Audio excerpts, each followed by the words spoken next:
Welcome to USIP ISIP, a weekly podcast with Northern Lights Winery founder Doug Bell, exploring the experiences from leaders in business, social media, and family.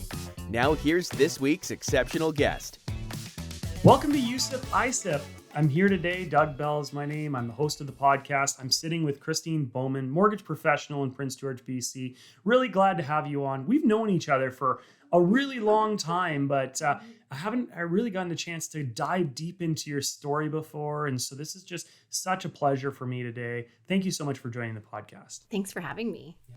So I'm sipping on some of our Ursa wine because it's apple season. Of course, one of the big problems in Prince George is the we're living in a rural and an urban environment. So a lot of bears come into the city. And so one of the messages I wanted to leave with people today at the beginning of the podcast is to make sure that you know that 22,000 calls in British Columbia about problem animals occur every single year. And 95% of those calls come due to people not cleaning up their trash or not harvesting their fruit. So make sure you harvest your fruit. If you have some apples and you're in the northern BC area, give us a call and we would love to help take them off your hands and make some delicious wine out of it as well. So now that we're getting away from the apple problem and going into your incredible success story, I'd like you to maybe introduce yourself to our audience who maybe don't know who you are and give us a little bit about your background. As we were saying, I think my title would just be human. I'm just another mom. I've always joked I'm just a mom who does mortgages, but I am a local business person in northern BC.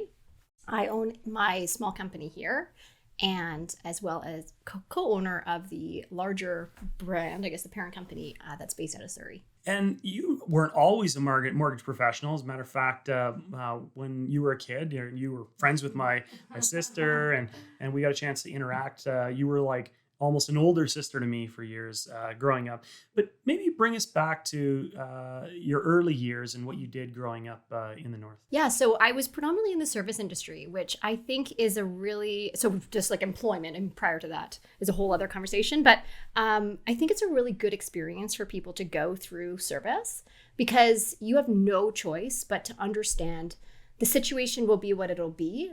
People will be grumpy, they'll be frustrated, and it's not necessarily a reflection of anything that you've done. It's simply their own decision to act that way. And so the only control that we have is on our own emotions and our own reactions. So I think for me, it was a really great start to wrapping judgment with empathy. That's sort of how I try and go through life, is just rather than feel defensive and feel upset that somebody's frustrated, which a lot of people are in the service industry, is just understanding that person is so frustrated and they're having such a terrible day that they have to actually bring that into your space and overflow into you. And you know that you're not the only person that negative energy is impacting. So to me, just understanding that vicious cycle of energy is something that they're carrying with them, and understanding that that's a really unfortunate and uncomfortable space to be in. So rather than being upset with it, just choosing to say, oh man, that really sucks for that person today. I mean, empathy is so important. I know we have 2 Wendy's restaurants in Prince George. And one of the things about those Wendy's restaurants that always struck me is that we have the ability to impact so many people's lives at the individual level, right? We see, over 10,000 people in a week. And during those visits, we can make an impact on them that's going to make their day a little bit better or a little bit worse. But there is always going to be a percentage of those people that, whether it be for maybe we've made a mistake or maybe, they're just not having a great day, they come in and they're struggling, right? And they kind of, that can rub off on you sometimes. So maybe in what kind of service industry was it that you were in, and how did you kind of take those lessons maybe onto how you dealt with your own friends as well? So it was a food service industry as well, Red Robin, where I have made many, many long-time friendships there. And I would say understanding the moments of influence and how what may seem really small to us is actually just a series of moments of potential influence throughout your day. And if you can choose to be kind and peaceful and empathetic, then you can actually move that needle a little bit. And I think also for me, it was understanding that every kind interaction that you have moves the needle marginally.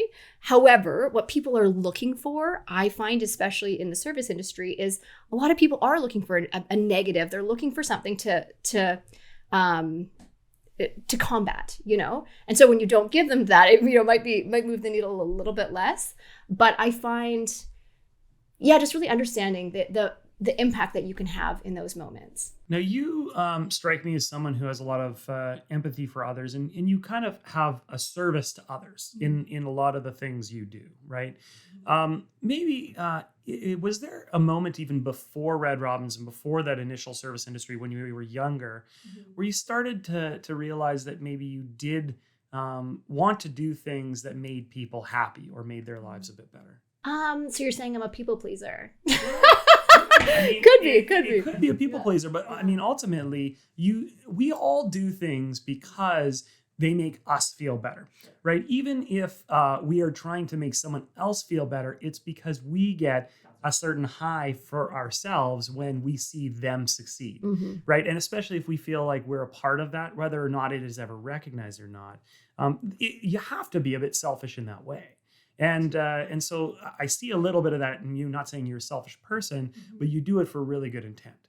I completely agree with you. And people will say, oh, this is such a selfless act. I'm like, it's not though. Like even an anonymous donation is to make yourself feel better, right? So ultimately, I believe everything we do is out of a selfish intention. So when did I start giving to others? I mean, material things have never really done much for me. So I think acts of service is sort of how I feeling appreciated, And I think when I was really young, my dad used to have me read books, and he would pay me the value of the book as when I finished it, which I figured out most of them were self-help books. So I figured out that most of them had a summary at the end. So I had to write a little report. And I think it was, honestly, it sounds silly, but reading books like How to Win Friends and Influence People, or those kind of books that expose your mind to a bigger concept where you can take a holistic view of the world, probably helped shape my mind, I suppose, at a young age. And then I went through some, for sure, colorful years as a teenager where I think experiencing hardship probably allows you to gain the strength required to move through tough times and also appreciate those who've held your hand through that and who've not been judgmental or not made you feel less than, And so I never, even as a mortgage broker, I've always wanted to help other people, and I've always wanted to provide guidance simply because I know how shitty it feels to not have anyone there, and I never want another human to feel that way. There are always moments in our lives that are kind of impact our trajectory. And some of those moments we kind of recognize initially, and some of those we don't recognize for many years. Are there any of those from your maybe teens and even before that you saw as like that pivotal moment that really helped you? So I would say what most people don't know about me is that I only went to high school till grade 9. So I think that experience of sort of finding the boundaries of my own, I guess, what I wanted out of life. And I wouldn't say that I was necessarily rebellious, but I've always been fiercely independent. And so I would say, finding the boundaries of my own independence was probably trajectory changing. I think life would have been a lot different if I had gone through the high school the regular way. And now I look at it as a blessing for sure. I don't know that it's how I would recommend for people to go through life. So I don't know that I look at it as, this was a life, like celebration necessarily. I mean, obviously, why not? My kids. Why not? Is because I think it maybe was unnecessary. I feel as though education is important, and I love learning. And although I think it has fed my love for learning, I think that I could have made better choices in that time. I mean, an argument could be made that is what shaped you into being the successful, strong, entrepreneurial woman you are. And I think that it should never be discounted that school, although I 100% agree, is there for learning, and education and knowledge is power for so many people. Yeah. There are, I believe, a lot of people that get disadvantaged because maybe they do struggle going through the school system. And then when they come out on the other side, whether it be that they do graduate and they pass, or maybe they don't, they feel like they are undervalued because our system has taught them that they are not successful if they don't go through the traditional path. Right. And so maybe this is actually an opportunity you could showcase that people who have been through similar struggles and paths as you can be extremely successful. Yeah, for sure. For sure. And I think that I've only recently sort of started sharing that stage of my journey. Not that I ever hit it, but it wasn't something that I was like, hey, guess what? I went to school at the grade 9.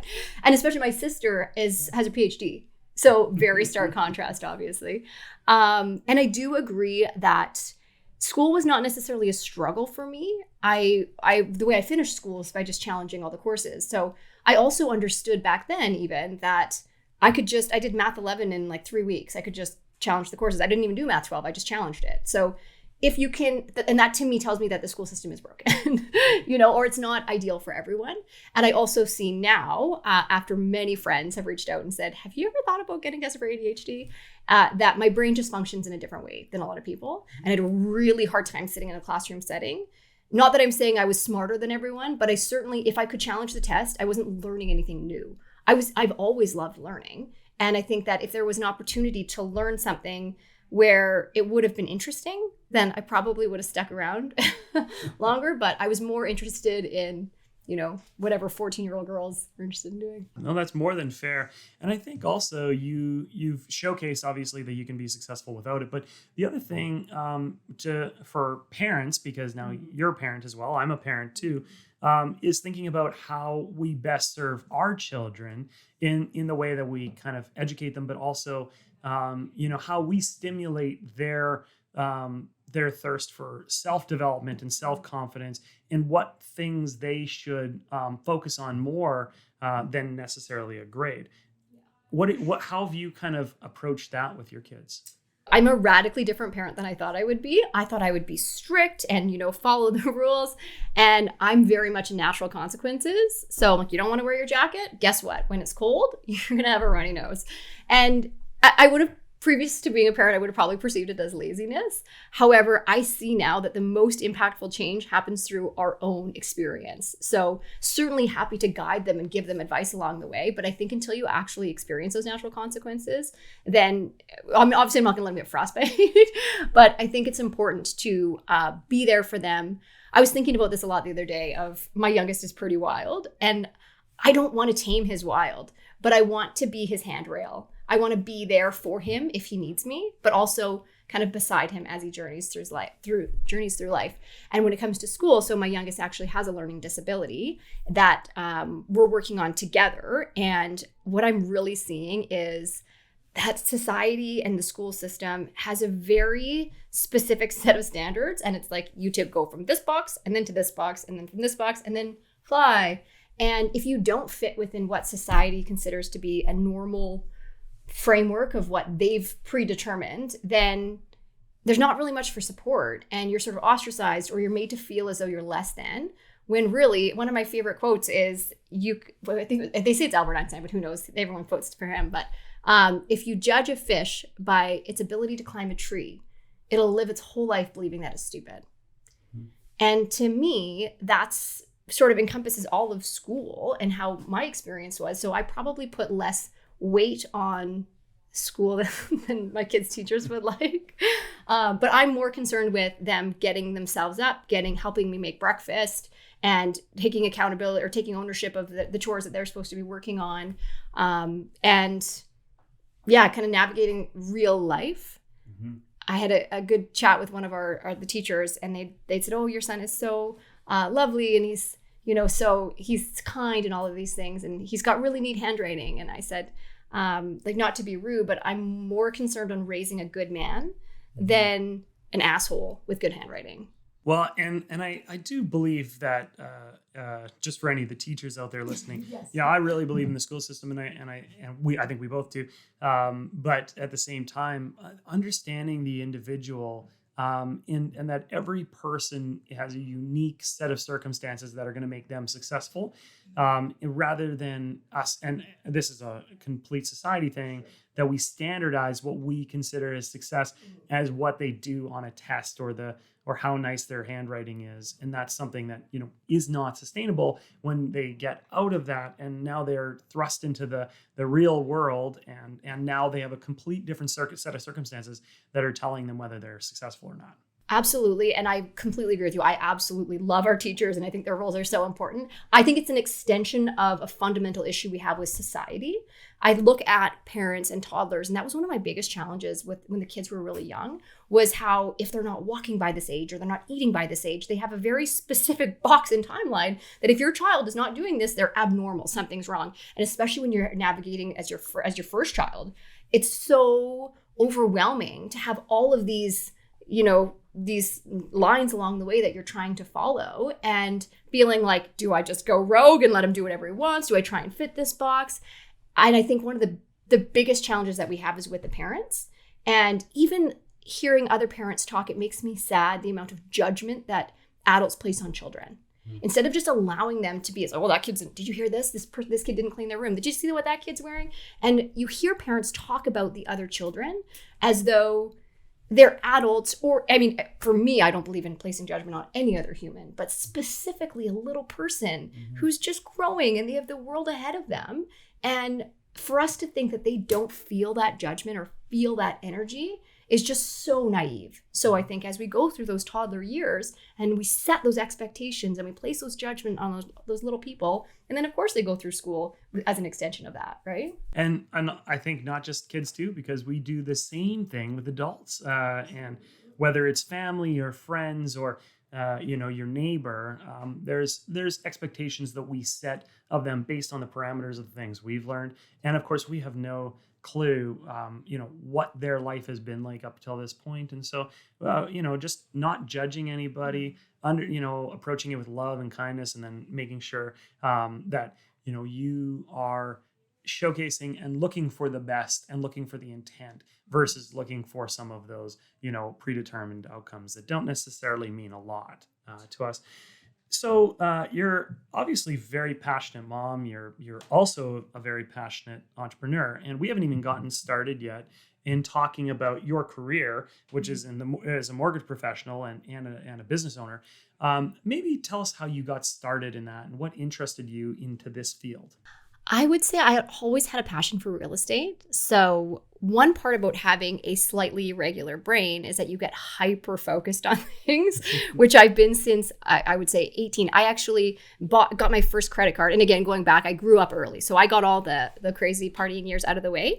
And as 18, I was just eager to buy my first house, just because it made most sense. I had been living on my own since I was 15. So I lived at different homes and thought, why am I paying someone else's rent? Same thing as most first-time buyers.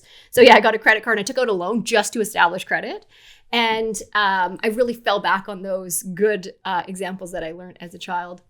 And I had bought my first house really young as well. And I was actually going to school to be an acupuncturist, weirdly enough. I was doing some courses, and I was a waitress, and someone had come in and was talking about them being a mortgage broker. An old-time friend of mine, Nathan, was a broker at the time as well, and I'd been the maid of honor in their wedding, and so I knew them fairly well. And I reached out to him and said, "Can we have a conversation around what this looks like?" And yeah, the rest is history. Yeah. So who gave you your first opportunity? In our industry, it's different because you're essentially paying to be under somebody's license. I would say the conversation with Nathan, I still remember exactly the table we were sitting at, and I still remember the whole conversation, funny enough. And I would say that his eagerness to support me through those first few years, and not only his friendship, but his mentorship, was probably the most impactful influence that I had in those early years. Mm-hmm.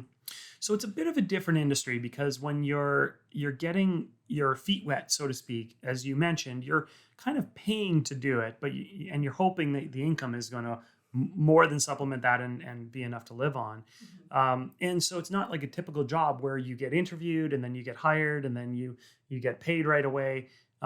Take us through those steps for maybe somebody who doesn't know anything about it, and then for those people who maybe would be interested in getting into it. Yeah. And it was actually Nathan who had said to me, make sure you have enough savings that you've budgeted for at least 6 months of no income, which was definitely true for me.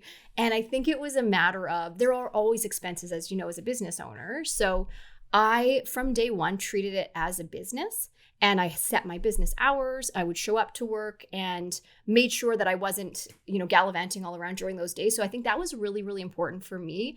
A lot of people who are in commission type positions, they will work when the work is there. But I did have that mentorship to understand that I needed to put the work in to get money back out. But definitely the first, 6 to 12 months, it's such a steep learning curve. And although I was passionate about real estate, I had studied amortization schedules with my first mortgage, because obviously I'm a mortgage nerd, but I didn't understand all of the different qualifications. And there's a lot of information to know. And so I think the biggest hurdle to overcome was the enoughness. So it was somebody called you with a question and you didn't know the answer. And you're supposed to walk them through this really, this big exciting time, and you're dealing with a potential loss of a home if you make a mistake. And so I would say real estate in general is a very, very emotionally heavy career to be in. And then specifically mortgages, because there's a lot of anxiety and it's a huge, huge decision to make. And you're dealing with people's money, Yeah, it's incredibly emotional. And I can imagine, if I use the word imposter syndrome, is what many people feel like when they're getting into an industry and they don't feel like they have enough knowledge, even if they've passed all of the tests and gotten all the qualifications. Yeah. Do you remember the first mortgage that you facilitated? I do. Yeah. What did that make you feel like? Oh my gosh, like such a rookie, like so undeserving of that person to give me. I was so grateful for them, and still to this day, so grateful that they gave me the opportunity. And thankfully it was someone who was more than qualified. And I think about all the mistakes that I made back then. It was a lot. I forgot. I didn't realize I didn't hit the submit properly. And I think about the questions I was asking and how those around me must have just been like, who is this person? I was also really young. So I was in my early 20s and showing up to this career where that's all a very male dominated industry, and trying to get people to say, here, trust me with your money. So I went through a whole bunch. I went through probably a year where I love podcasts and I love, reading everything. And so I had read that women should not wear makeup and should not do your hair or dress nice or anything if you want to be successful in career. So I would wear no makeup and put my hair in a bun and be as serious as I could, and like turtlenecks, and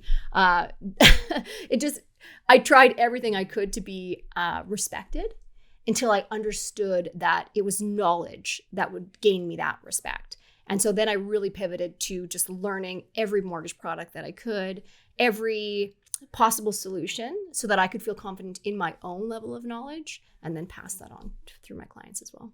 So in a way, you've become the educator then, because you are not just there for your own gain or your own purposes, but a lot of it in this industry is about ensuring people know the different ways that they can achieve their outcome, what the reasons are for things to be a certain way. When you're meeting someone for the very first time, right, or you want to meet people and you want to get that first phone call, because I imagine that that's really difficult to get, especially early on in your career when you hadn't established a base of clients. What were the things and the steps that you took in order to be successful? Actually, one of my early mentors gave me a really good advice on the Simon Sinek, sort of understanding their why, and then going to another why, and then another why, and another why. So I would say gaining the client's trust and really understanding their needs was how I hopefully earned their business. And I'm pretty opposite to how most people run their businesses, where I say, listen, you don't have to use me. And I actually recommend that you talk to as many people as you can. If I'm the one that you choose to use, I will do XYZ. I will be emotionally invested in getting you across the finish line. I will be reliable. I will be competent. But I don't ever want people to feel pressured or salesy. So I would say that the majority of getting new clients is by serving our current clients with the highest quality possible so that they send us referrals. Mm-hmm. The referrals are so important, and that's why you've been so successful, because you are doing a great job for your clients. But also, you have a bit of a program of social media, and so that you can get your name out there. You've done a really nice job of creating that education online, and also, giving people confidence that you're going to be able to perform on a task that is so emotional because there's money involved. Yet you don't use a lot of social media yourself. Mm-hmm. Tell us about that. Yeah, I feel as though social media is a vortex of judgment and can suck you in really easily. So certainly I've gone through periods where I've caught myself scrolling. However, unless it's purposeful, I think that we have such limited time on this planet that if we're going to spend an hour a day, I've actually stopped watching TV in 2017. I've stopped doing things that are purposeless if I can. And I feel like scrolling through social media is often purposeless. So I try and set a timer for 10 minutes a day. Well, no, I have a timer set. And it basically, if you need more time, it'll say, the timer will come up and be like, do you need one more minute? And that's essentially me saying to myself, you said you didn't have time for XYZ, but here you are, another 10 minutes, So I try and use that time as effectively as possible, where I try and comment on other people's social posts and spend it just liking the things. So I have a lot of motivational speakers. I have a lot of people who I just think are awesome. And I hear a lot of people complaining about social media. However, for me, I feel like I love the time that I have on there because it's all really positive and really encouraging content purposefully, right? If you like somebody's post, like your post, they always show up for me because I think that they're interesting and I think that they're positive. So yeah, that's my whole purpose around it, is to be intentional with what my brain is absorbing. I also think that our unconscious brain is absorbing so much information as we go through life, so much more than our conscious one can even process. And so if we're really mindful of what we allow ourselves to witness, then it just makes for a more happy life. Yeah. And also, what I've found personally for myself in social media, because obviously we do a lot of it with work and I do it on my personal life and we do all of this thing is if you do go in with purpose, then that is okay.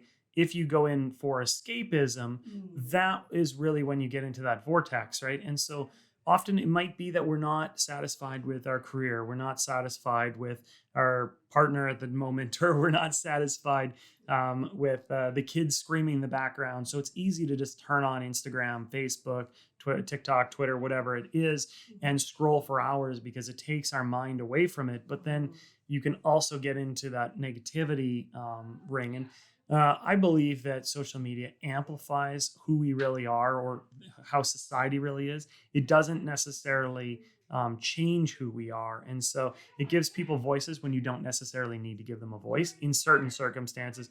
And we would like to do more at the same time. Now, you have a very good work-life balance, to my understanding, but that there's never anything such as a perfect work-life balance. How do you kind of focus on your family versus your career? Because you could be working all the time, right? It could be Saturday, Sunday, evenings, days, whatever. How do you approach that?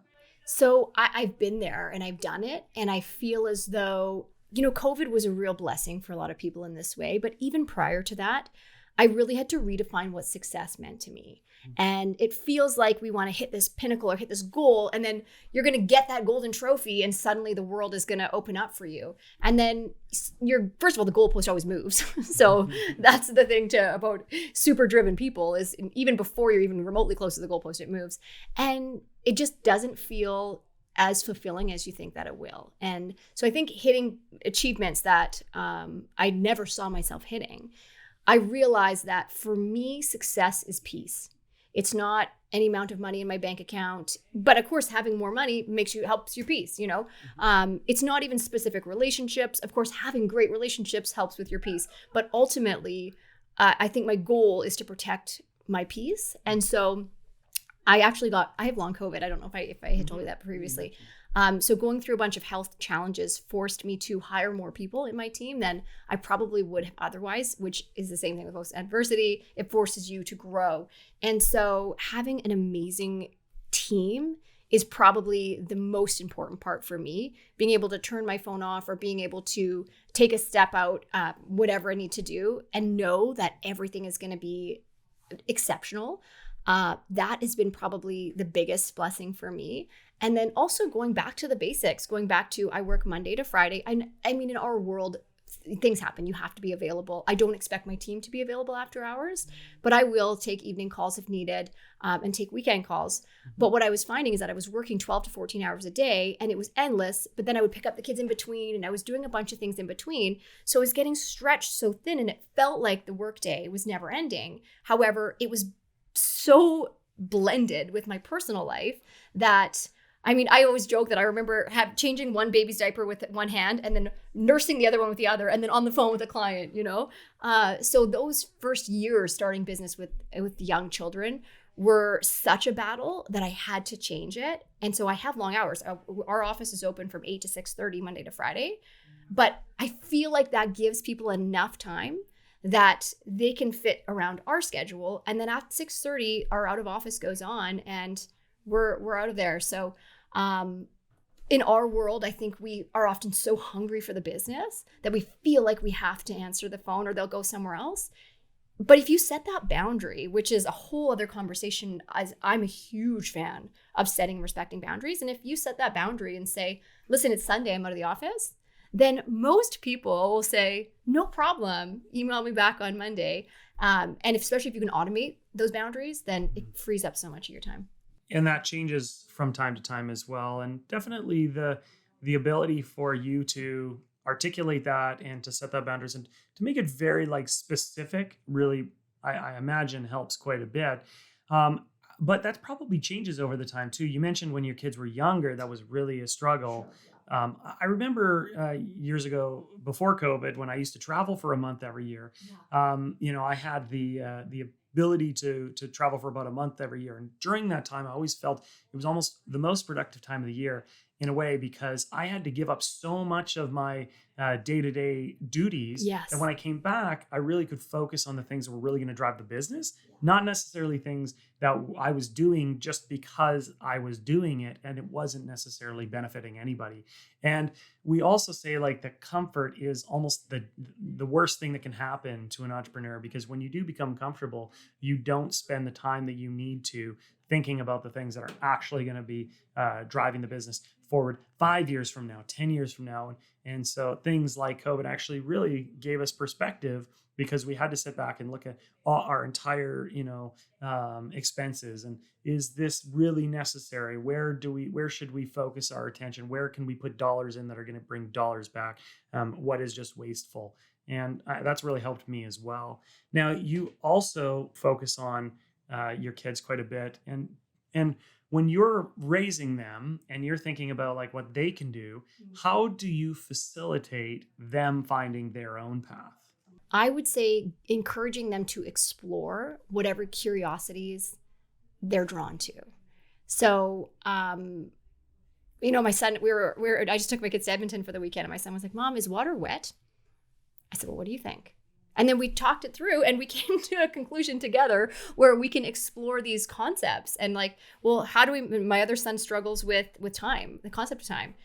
And I said, well, who created time? Who created minutes? How do you think they came up with a meter? And I think just really encouraging that curiosity. I think, and also kids are born with natural tendencies, as you know. So my oldest for sure leans towards like engineering. He wants to know how everything works and puts things together. And my youngest is very creative, so loves drawing. And I think just encouraging things that, regardless of the gender that might be assigned to that specific activity, just allowing them to be themselves. I personally have found that with younger individuals, and this started before I even had kids. I coached high school sports when I was in my early to mid 20s. And this was really important to me because I felt like it was an opportunity to kind of learn how to teach. Mm-hmm. And I think that is such an amazing skill to have. And everyone in the world should have that, because we're all teaching each other, whether it is our kids, our partners, our employees, our parents, right? We're always teaching. And I remember at one point kind of coming to the realization that when you get to a certain age, you feel like you know everything. And that, for me, that was in my early 20s, where I thought that I could solve any problem that existed, and I could create scenarios where things could be successful. And then, after several months or years, I recognized that I didn't know everything.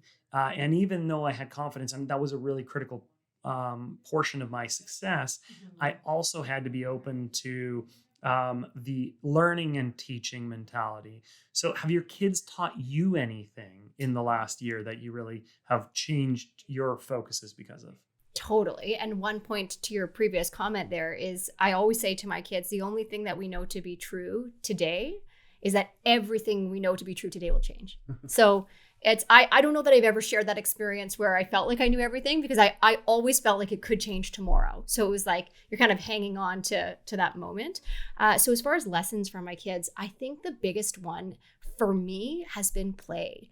I think because I grew up really fast, I didn't have a lot of those same experiences of actually experiencing play. So I realized probably just prior to COVID was like, I don't even know if I know how to play. Everything to me is purposeful. So I'm like, I'm going to go do this because that's what I should do so that I can have fun, because fun says X, Y, Z, and I think for them, it's just the freedom and the innocence and the not caring what anybody thinks has been such a beautiful journey to follow. And I would say for me, just as far as, I'm learning from them every day. But I took my youngest to Cultus. Like every year I take them each on a mommy and me birthday trip. And we figured out that the louder we yelled on the rides, everybody else would follow suit. So we had such a great time because we'd be going on the rides like, woo! And everybody else would follow along with us. And suddenly you have this whole group of people just having the best time. So I think it's necessary in that leadership of energy is contagious. So if I could think of one, off the top of my head, it would be, even as young children, your energy is contagious. When your child is the crankiest, it's usually when you're cranky. It's, if one of them's had a bad night, it's usually because you've had a bad night as well. So yeah, energy, how contagious energy is. Yeah, kids absolutely know what is going on, and it does show. And that's so funny, because it just brings me back to the other night, and I was just thinking the same thing. I was like, why is my son in such a bad mood? Yeah. I wasn't having the best day, and that probably rubbed off on him. Yet if you take most adults, when you approach that puddle, what do? You walk around the puddle. Yeah. What does a kid do? Jumps right through the center of it and has the best time of their life. I think that's such a great message. Now, you are a very powerful voice in business for women as well. And I just want to touch on that, because I think it's really important that you are bringing a lot of focus to women, both in your field and outside of your field. And that's so important. And I think it is really great when people can see themselves in you, and they can see the success you've had, and they feel like they can achieve things because of the things that you've achieved. So you become a real mentor for women. Is that purposeful? Did you think about why you wanted this message to be like that, or is it just something that's just coming out naturally? I think it just naturally evolved, being a younger woman in a very male-dominated industry. So I always knew I had to try a little bit harder. And I would joke, if you and I walked into a room together and no one knew us and someone needed a mortgage question, almost everyone would probably ask you first. Just simply because of our appearance, right? So I had to, that's how I feel anyways, or had felt. So I felt like I really had to work hard to earn that. And I feel like there's a shared experience that a lot of women can understand, that you can move through that. It doesn't need to be something that holds you back, because there are also so many benefits to being that different person in the room, and how you can really embrace it and not let it define your career. You know what I mean? Mm-hmm.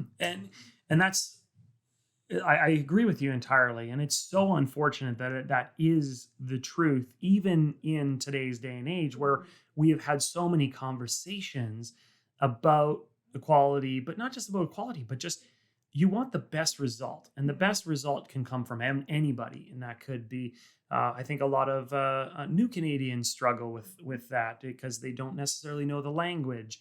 A lot of women deal with that as well. And so I do think that people are open to talking about it, but actions speak louder than words. And so, how can someone change their outlook and change their actions so that they are looking for merit versus, something confidence thing based on appearance? Going back, you made a comment earlier about how confidence was a huge contributing factor to your success. And I would say, not that I've always been the most confident person, but I'm confident in my ability to handle anything. And women specifically is something that I've noticed as a woman in business seem to have this innate not enoughness. And I don't know if that starts when we're young or when that develops, but I just, for example, was a judge for this Woman of Influence in Canada. And I was like, oh, heck yeah, I'm putting my name in there. Like, of course, I'd love to be on that list. And so I called a bunch of the women who I felt would be really great fits for this. There are 4 judges. If one of the judges is calling you and said, here, fill out this template, I'd like to nominate you, then there's a pretty good chance that you'll make the list, right? Mm-hmm. And way more women than not said, thank you so much for the opportunity. I really appreciate you. I just don't feel deserving of this, so I'm going to pass. So I was pretty shocked because I've always put my name in the hat.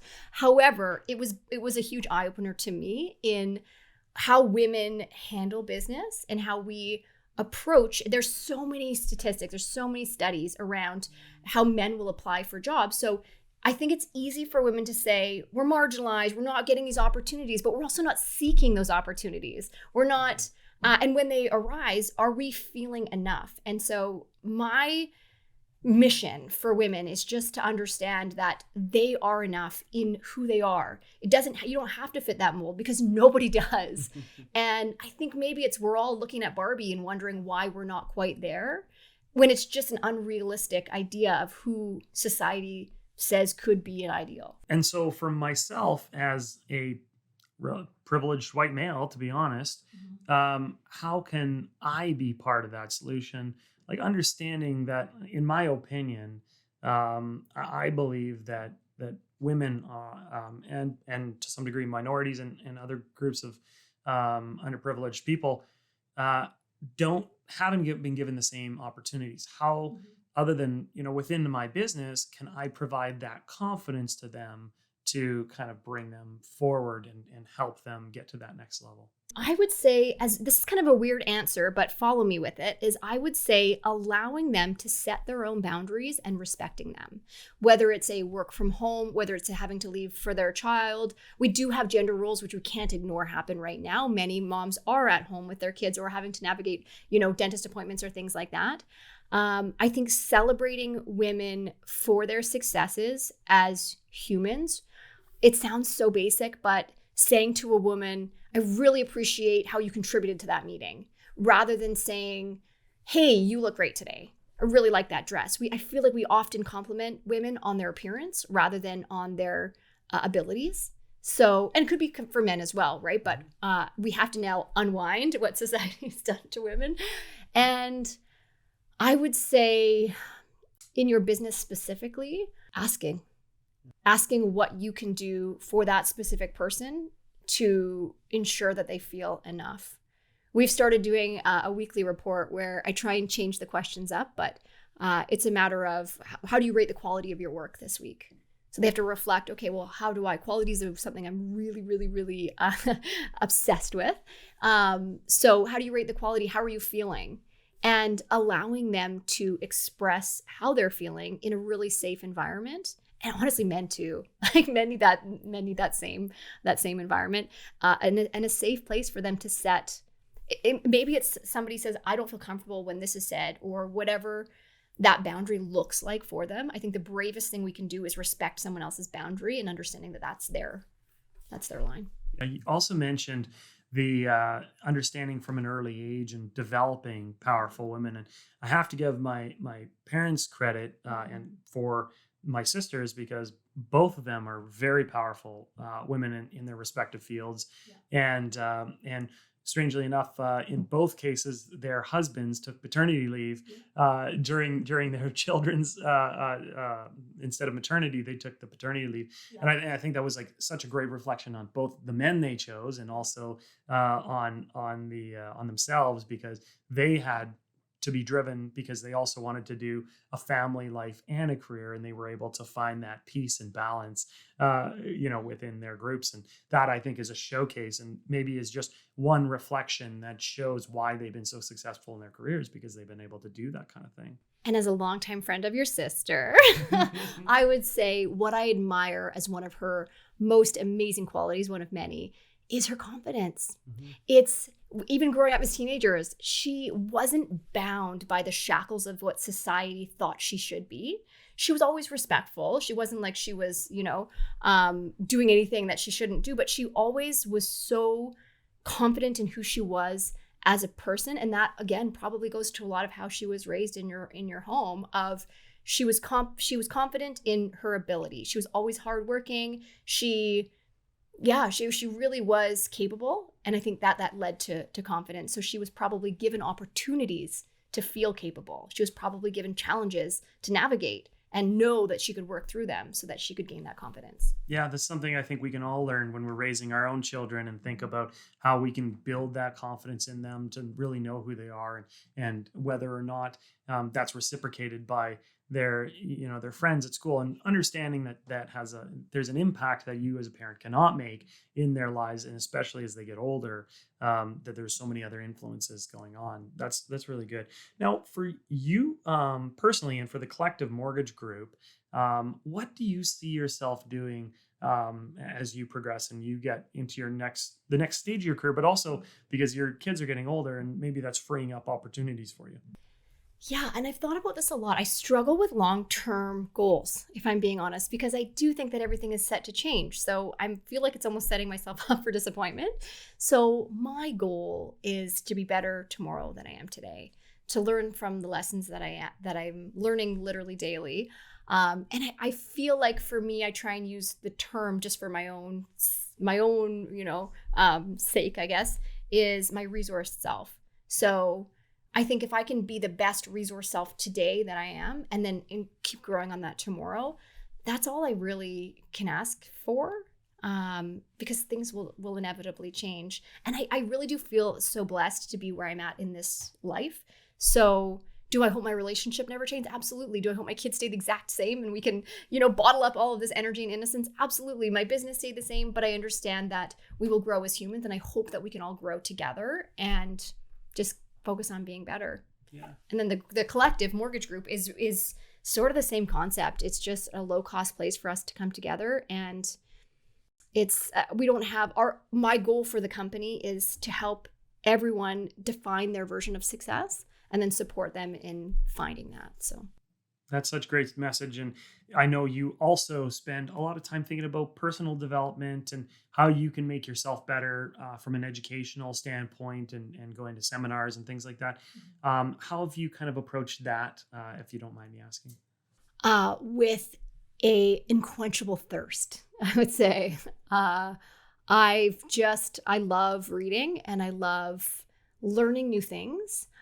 A really interesting thing that one of my team members, actually, Modianne, I'll give her a shout out, had commented on a recent trip we took together.